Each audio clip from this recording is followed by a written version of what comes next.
As business owners, we're always leading and influencing people. And in fact, if you're in any leadership position, you must understand how to communicate in a way that doesn't just get people to comply, but it gets people to engage.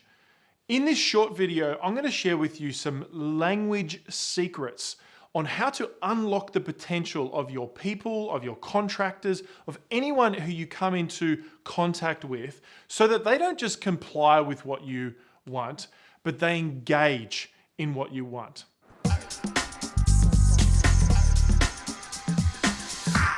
Hi, Colin Boyd here, founder of the Productivity Academy, international speaker and trainer. And today we're having a conversation about how you can be a more inspirational leader. I was chatting with a client just recently, and he was telling me about how he was really frustrated with his team. I could hear it in his voice. He was using words like, they must do this. They have to get this done.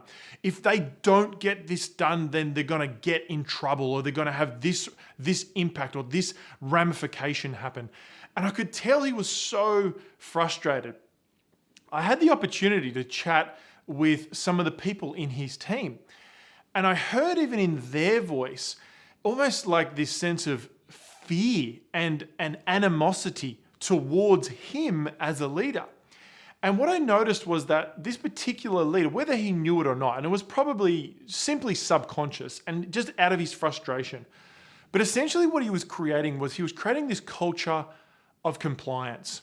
And when you have a culture of compliance, essentially all it does is that, yeah, you're going to get some short-term compliance with your people, but long-term, in terms of getting them to engage and have autonomy in their tasks and engage in your teams, it's going to be minimal.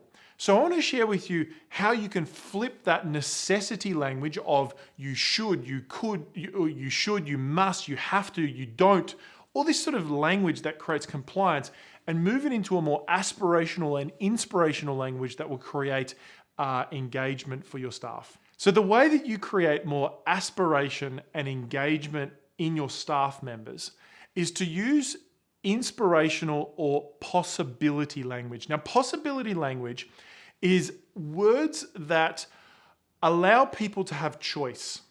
And so instead of saying you have to do this, you say, is this something you could do? And even using the word could allows them on some level autonomy. And in that little decision where they choose to buy into the task, it creates more engagement in the task. So using the words like could, or is this something you might be able to do? Or this is something that we want to do. This is something that I would love to create. So instead of using words where you have to do this, we must get this done. Yeah, that's great if you're in an emergency, but longer term, to build buoyancy in your culture and engagement in your team, use words like could, might, want to, love to. Use words that are going to be moving forward language as opposed to getting people to fit into a particular box. When you switch this language, it will help people to engage and just create more autonomy in your teams. Hey, if this has been valuable, talking about how to use inspirational and possibility language in your leadership, please like it, tweet it, share it, and I'd love to hear a comment below. What inspires you in terms of when you're hearing from leaders? What's the language that inspires you? Please share below. Talk to you soon.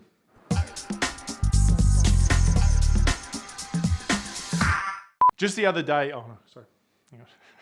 And more autonomy and engagement in your staff don't do that.